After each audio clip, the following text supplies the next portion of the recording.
In a time where so many of us have dealt with isolation, we feel the sting of loneliness so much more keenly.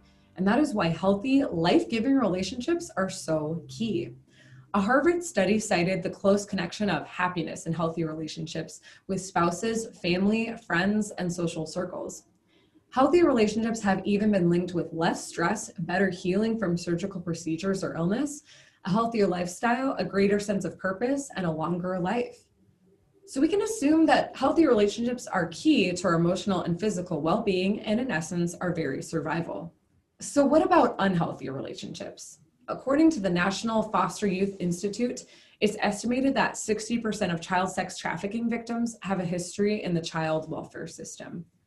If these children have come from an unstable situation where they were never taught the difference between healthy, unhealthy, or abusive relationships, they may continue to allow or even seek out destructive relationships that feel familiar or normal in the environment that they were raised in.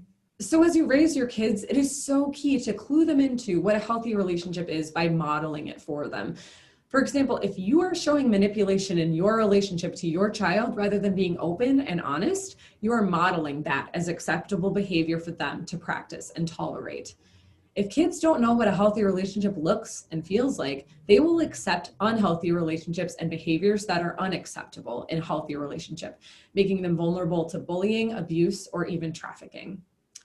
Which means that you need to be familiar with and practice regularly the characteristics of a healthy relationship in the home. And kids can pick up on inconsistency if on the one hand, you're encouraging them towards healthy relationships with others, but they see no evidence of that in your own life. Why should they believe you? If you tell them that they are valuable, but they notice that you accept treatment from others that is disrespectful and degrading, this is a confusing and inconsistent message. As you teach healthy versus unhealthy relationships, it's also important to identify abusive relationships. Abusers will confuse children and explain that what they're doing is love when it actually is abuse.